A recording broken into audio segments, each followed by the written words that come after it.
ಓನರ್ದು RX 100 ಇದು. Left side ಕವರಿಂದ oil leakage ಇತ್ತು. So ಇದು ಆಯಿಲ್ ಚೇಂಜ್ ಮಾಡಿದ್ಮೇಲೆ ಅಬ್ಸರ್ವ್ ಮಾಡಿದ್ದೀವಿ, ಲೆಫ್ಟ್ ಸೈಡ್ ಡೌನಿಂದ ಇಲ್ಲಿಂದ ಆಯಿಲ್ ಲೀಕೇಜ್ ಇತ್ತು. So left side cover open ಮಾಡಿ ಚೆಕ್ ಮಾಡಿದ್ರೆ ಕ್ಲೀನಾಗಿ ಈ ಗೇರ್ ಶಾಫ್ಟಲ್ಲಿ ಒಂದು ಆಯಿಲ್ ಸೀಲ್ ಬರುತ್ತೆ ಇಲ್ಲಿ ಒಳಗಡೆ, ಆ ಆಯಿಲ್ ಸೀಲಿಂದ ಲೀಕೇಜ್ ಇತ್ತು. ಸೊ ಈಗ ಇಲ್ಲಿ ನೋಡಿ ಕಾಣ್ತಾ ಇದೆ ನಿಮಗೆ, ಇಲ್ಲಿಂದ ಆಯಿಲ್ ಲೀಕ್ ಆಗ್ತಾಯಿದೆ. ಸೊ ಈಗ ಇನ್ನೊಂದು ಆಯಿಲ್ ಸೀಲ್ ತೊಗೊಂಡು ಬಂದಿದ್ದೀವಿ.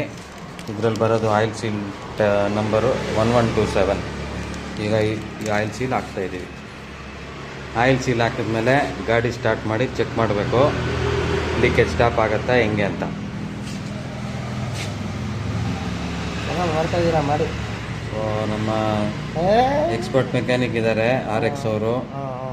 RX ಅಲ್ಲಿ ನಿಮ್ಗೆ ಏನಾದರೂ ಕಂಪ್ಲೇಂಟ್ ಇದ್ದರೆ, ಏನಾದರೂ ಪ್ರಾಬ್ಲಮ್ ಇದ್ದರೆ ಈ ಲೊಕೇಶನ್ ಬನ್ನಿ. ಲೊಕೇಶನ್ ಹಾಕ್ತಾಯಿದ್ದೀನಿ ಇನ್ಸ್ಟಾಗ್ರಾಮಲ್ಲಿ. ತುಂಬಾ ಚೆನ್ನಾಗಿ ಮಾಡಿಕೊಡ್ತಾರೆ ಇಲ್ಲಿ. ಪ್ರಾಬ್ಲಮ್ ಏನಿದೆ ಕರೆಕ್ಟಾಗಿ ಸಾರ್ಟ್ ಔಟ್ ಮಾಡಿ ಸಾಲ್ವ್ ಮಾಡಿ ಕೊಡ್ತಾರೆ.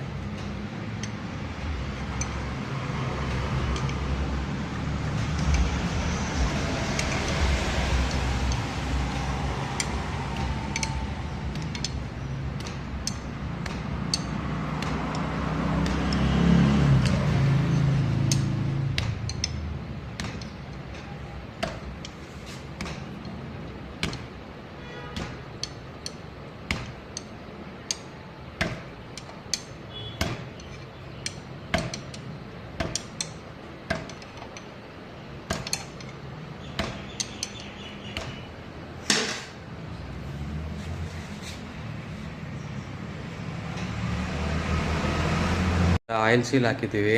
ಆಯಿಲ್ ಸೀಲ್ ಹಾಕ್ಬಿಟ್ಟು ಕ್ಲಚ್ ಕವರು, ಗೇರ್ ಲಿವರ್ ಎಲ್ಲ ಫಿಟ್ ಮಾಡ್ತಾಯಿದ್ದೀವಿ. ಇದಾದಮೇಲೆ ಸ್ಟಾರ್ಟ್ ಮಾಡಿ ಚೆಕ್ ಮಾಡೋದು ಗಾಡಿ ಸಾಲ್ವ್ ಆಯಿತಾ ಹೆಂಗೆ ಅಂತ.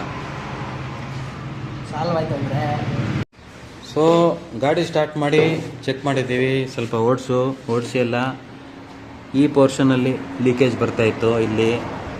ಸೊ ಈಗೇನಿಲ್ಲ ನೋಡಿ ಲೀಕೇಜ್. ಸೊ ಪ್ರಾಬ್ಲಮ್ ಸಾಲ್ವ್ ಆಗಿದೆ.